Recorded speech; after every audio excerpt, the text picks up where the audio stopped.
Digital attendance अध्यापकों के लिए इतना भयावह है ना कि आज सुबह सुबह पहला दिन था और 2 पति पत्नी हाथरस में मारे गए सुबह जाने की जल्दी में, क्योंकि हमारे स्कूल बिल्कुल शहर में नहीं है, इंटर कॉलेज डिग्री कॉलेज की तरह सुदूर ग्रामीण क्षेत्रों के स्कूलों में हम पढ़ाते हैं और वहाँ तक जाने के लिए ना तो सड़कें सही हैं और ना ही तो साधन इतने उपलब्ध हैं। कई जगह 3-3, 4-4 किलोमीटर महिलाएं पैदल चल के जाती हैं। एक तरफ तो सरकार मिशन शक्ति के तहत महिलाओं की शिक्षा और सुरक्षा सम्मान को बचाए रखने के लिए बहुत सारे कार्यक्रम चला रही है, दूसरी तरफ अपने ही विभाग में कार्यरत महिलाओं की सुरक्षा पे बिल्कुल उनका ध्यान नहीं है। इस तरह से हम बता रहे हैं कि कैशलेस चिकित्सा सुविधा सबको मिलती है, इसलिए हमारे अध्यापकों को भी मिलना चाहिए। वर्तमान में मुख्यमंत्री जी कहे भी थे, वादा भी किए थे कि हम कैशलेस देंगे, लेकिन आज तक नहीं मिला। इसलिए ये सब मांगे पूरी हो जाएंगी। हम लोग डिजिटल देने अटेंडेंस देने के लिए तैयार है। अन्य लोगों की तरह ईएल मिलना चाहिए, हमको भी सीएल में हाफ डे लीव मिलना चाहिए। तमाम मांगे हैं। जरा अपने सहयोगी वीडियो जर्नलिस्ट सुधांशु से कहूँगा कि जरा दिखाइएगा, इधर दिखाइए, ये तस्वीरें दिखाइए। हजारों की तादाद में यहाँ पर जो है वो शिक्षक जो हैं वो यहाँ पर आए हैं। उत्तर प्रदेश के परिषदीय विद्यालयों में आज से यानी 8 जुलाई से डिजिटल अटेंडेंस लगाने का आदेश जारी हुआ है, लेकिन लगभग पूरे उत्तर प्रदेश में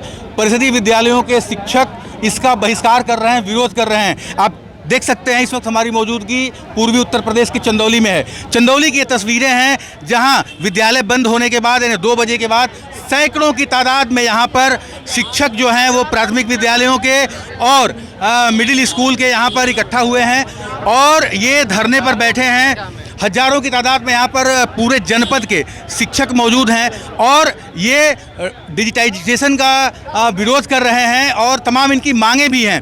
हम इनसे सीधे बात करने की कोशिश करेंगे और जानने की कोशिश करेंगे कि आखिर डिजिटाइजेशन का और डिजिटल अटेंडेंस का विरोध क्यों हो रहा है, इनकी मांगे क्या हैं। सबसे पहले महिलाओं से शुरू करते हैं, अपना परिचय बताइएगा। जी, मैं सुनीता तिवारी हूँ, बेसिक शिक्षा परिषद में पिछले 18-19 सालों से काम कर रही हूँ। ये बताइए कि डिजिटल अटेंडेंस का विरोध क्यों कर रही हैं आप लोग?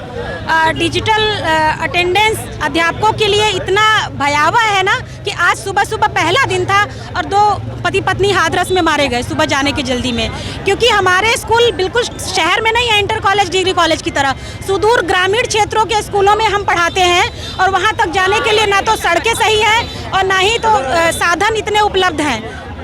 कई जगह 3-3, 4-4 किलोमीटर महिलाएं पैदल चल के जाती हैं। एक तरफ तो सरकार मिशन शक्ति के तहत महिलाओं की शिक्षा और सुरक्षा सम्मान को बचाए रखने के लिए बहुत सारे कार्यक्रम चला रही है, दूसरी तरफ अपने ही विभाग में कार्यरत महिलाओं की सुरक्षा पे बिल्कुल उनका ध्यान नहीं है। कितनी तेजी से वो अगर 3 चौराहे पे जरा भी लेट हो गया, पहुँचने में उसको लेट हो गया तो वो एब्सेंट हो गई। सरकार से क्या मांगे? सरकार से हमारी बहुत सारी पुरानी लंबित मांगे पड़ी हुई हैं जिसको अब तक पूरा नहीं किया गया है। सिर्फ 12 महीने में 14 सीएल से हम लोग काम चलाते हैं। हमारे पास परिवार है, बच्चे हैं, हम सोसाइटी में रहते हैं, तो 12 महीने में 14 सीएल किस तरह से काम चलेगा। इसके अलावा दूसरे विभाग के कर्मचारियों की बहुत सारी छुट्टियां हैं। हमारे पास ना ईएल है, ना हाफ डे लीव है। यहाँ तक आपको विडम्बना ये बताएं हम कि पर्सन अपनी शादी में मेडिकल लेकर के शादी में जाता है। तमाम समस्याएं हैं जो अध्यापक बता रहे हैं। इधर कुछ लोग हैं, इनसे बात करते हैं। सर, क्या नाम है आपका? अपना परिचय। अजय सिंह। आप भी पदाधिकारी हैं शिक्षक संगठन में? शिक्षक संघ, राष्ट्रीय शैक्षिक महासंघ के जनपद अध्यक्ष हैं। ये बताइए किस बात का विरोध? सरकार तो यही कह रही थी जब स्कूल खुले तो आप जैसे दस्तखत करते हैं रजिस्टर में वैसे डिजिटली करें, टेक्नोलॉजी का दौर है, तो विरोध क्यों?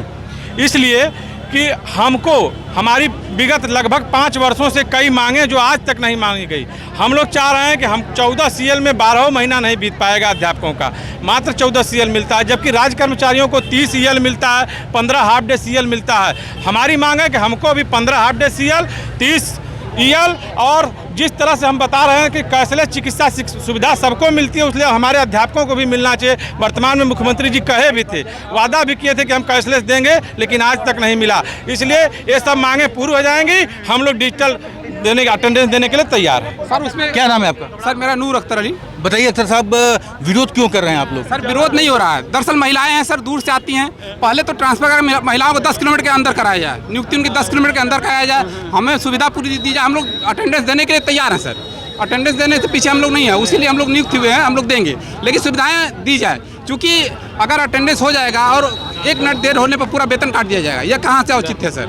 नहीं, सरकार तो कह रही है ना कि कुछ रिलैक्सेशन देने की बात कर रही है सरकार। सर ना ट्रांसफर हो रहा है ना हम लोगों का ना प्रमोशन हो रहा है। हम लोग ट्रांसफर और प्रमोशन दोनों खोल दिया जाए पहले, उसके बाद जो महिलाएं हैं इनको नज़दीक नियुक्ति दी जाए, 10 किलोमीटर के रेंज में नजदीक नियुक्ति दी जाए। कुछ और लोग भी हैं, इनसे बात करते हैं। आते हैं जी। क्या नाम है आपका? सुधीर सिंह साहब, ये बताइए कि आखिर समय से पहुंचने में दिक्कत क्या है? डिजिटल अटेंडेंस का विरोध क्यों? दुरू है, पहुँच मार्ग दुरू है, समुचित व्यवस्था नहीं है। जहाँ हमको भेजा जा रहा है, बहुत से अध्यापक नदी पार करके जाते हैं, कैसे जाएंगे? हम बहुत दूर से आते हैं, 90 किलोमीटर दूर से हमारी पोस्टिंग, हम वहाँ नौकरी कर रहे हैं, तो कैसे रास्ते में एक्सीडेंट हो गया? तो आपको मुख्यालय पर रहना चाहिए ना। अगर जॉब कर रहे हैं तो सरकार तो कहेगी ना कि आप जहाँ स्कूल है उसके आसपास रहिए, किराए पर लेकर रहिए, जिसे रहिए। प्रबंधन नहीं, नेट का प्रबंधन है और समानता संविधान के अनुसार हमारी कुछ मांगे हैं, केंद्र सरकार के समान हमको मिलना चाहिए, वो भी नहीं मिल रहा है। अच्छा, आपने एक बड़ी बात कही कि जो रिमोट एरियाज़ में है, निश्चित रूप से एक समस्या जरूर आएगी कि जो रिमोट एरियाज़ में स्कूल्स हैं वहाँ पे आपको नेटवर्क की सुविधा नहीं मिलेगी, तो एक समस्या क्या आएगी क्या कि डिजिटल अटेंडेंस कैसे होगा? बाधा पहुँचाएगी, बाधा पहुँचाएगी। बहुत अच्छा रास्ता नहीं है। जी, क्या नाम है आपका? मेरा नाम इम्तियाज़ खान है। इम्तियाज़, बताइए क्या ये अव्यवहारिक है? आप भी मानते हैं कि अव्यवहारिक है, तो क्यों? बिल्कुल अव्यवहारिक ये आदेश है और इसके खिलाफ शिक्षक हमेशा लड़े हैं और लड़ते रहेंगे, क्योंकि ये हम राष्ट्रीय सचिव महासंघ के जिला महामंत्री भी हैं और ये आज पूरे प्रदेश के 75 जनपद में ये विरोध कार्यक्रम हो रहा है। और ये जब तक ये बैक नहीं होगा, ये हमारा विरोध नहीं है, हमारी मांग पूरी की जाए। हमको भी अन्य लोगों की तरह EL मिलना चाहिए, हमको भी CL में हाफ डे लीव मिलना चाहिए। तमाम मांगे हैं। जरा अपने सहयोगी वीडियो जर्नलिस्ट सुधांशु से कहूँगा कि जरा दिखाइएगा, इधर दिखाइए, ये तस्वीरें दिखाइए। हजारों की तादाद में यहाँ पर जो है वो शिक्षक जो हैं वो यहाँ पर आए हैं और आप देख सकते हैं तस्वीरों को देखिए। यहाँ पर जमकर नारेबाजी भी हो रही है, शिक्षक एकता जिंदाबाद के नारे लग रहे हैं और तमाम इस तरह की चीज़ें हैं जो आप देख सकते हैं। अपनी मांगों पर ये अड़े हुए हैं, धरना प्रदर्शन कर रहे हैं और इनका ये कहना है कि ये तब तक, देखिए तस्वीरों को दिखाइएगा, जहाँ तक आपकी नज़र जाएगी वहाँ तक जो है वो शिक्षकों ये जिला मुख्यालय पर इकट्ठित हैं और इनसे इधर भी कुछ लोग हैं, इनसे बात करते हैं। क्या नाम है सर आपका? मनोज कुमार पांडे, पूर्व अध्यक्ष प्राथमिक शिक्षक संघ। ये बताइए कि क्या मांग है आपकी? ये डिजिटल अटेंडेंस का विरोध क्यों कर रहे हैं आप लोग? डिजिटल अटेंडेंस का विरोध हम लोग इसलिए कर रहे हैं कि पहले हम लोगों को राज्य सरकार के जो कर्मचारियों की सुविधाएं हैं उसके बराबर पहले हमें करें। EL हुआ, हाफ डे CL हुआ, इन सब चीज़ों से पहले हमें जो है हम लोग हमारी मांगों को पूरा करें और हम कतई मतलब जो कि किसी भी तरह के अटेंडेंस से भागने वाले नहीं हैं। हम अध्यापक हैं और हमारे अध्यापक 100% विद्यालय पे समय से जाते हैं और समय से रहते हैं। कोई भी अध्यापक हमारा विद्यालय से गायब नहीं रहता है। सरकार केवल षड्यंत्र करके अध्यापकों को बदनाम करने का काम कर रही है कि अध्यापक जो है कि वो दिखलाना चाह रही है कि अध्यापक केवल जो है वो जो कि विद्यालय में नहीं जाता है, जबकि ऐसा कतई नहीं है। अध्यापक हमारे सब जाते हैं, महिलाएँ हमारे जाती हैं, शिक्षा मित्र हमारे जाते हैं, अनुदेशक हमारे जाते हैं, सब लोग 100% जो भी सरकार का काम है वो सब लोग ईमानदारी और निष्ठा के साथ कर रहे हैं। उसके बाद भी सरकार हम लोग साथ सौतेला व्यवहार कर रही है, इसलिए हम लोग इसका विरोध कर रहे हैं। और यह मांग जब तक पूर्ण रूप से संशोधित नहीं हो जाता है, 75 का 75 जिला और 13 संगठन है शिक्षकों के, सारे के सारे संगठन विरोध कर रहे हैं। और अनुदेशक संघ, शिक्षक संघ, महिला संघ, जितने राज्य शैक्षिक महासंघ, जितने भी संगठन हैं सारे के सारे का जो है एक बैनर तले हैं और इस मांग के अंतिम परिणाम यही है कि सरकार संशोधन करके हमको भी सुविधाएं वही दे।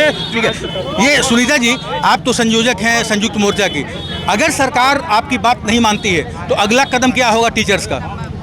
हम लोग स्ट्रेटजी बना रहे हैं, सामने आपके आएगा ये, और इसका खुलासा अभी नहीं करेंगे क्योंकि हम देख रहे हैं कि अगला स्टेप सरकार की तरफ से क्या होता है।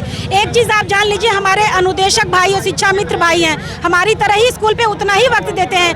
7,000 रुपये में बताइए उनका घर कैसे चलेगा जब हर साल महंगाई बढ़ती चली जा रही है, GDP बढ़ी है, आप देख रहे हैं कि कितनी तेज़ी से हर साल महंगाई बढ़ रही है, लेकिन उनकी सैलरी फिक्स है पिछले कई सालों से, तो एक बंधुआ मजदूर की तरह बनकर रह गए हैं। तो हम अपने अनुदेशक भाइयों और शिक्षा मित्र भाइयों के लिए भी आवाज़ अपनी ये उठाना चाहेंगे कि आप प्रदेश सरकार तक ये बात पहुँचाए। क्या नाम है आपका? संजय सिंह है। संजय जी बताइए कि आपका क्या कहना है? देखिए ऑनलाइन का विरोध हम लोग नहीं कर रहे हैं।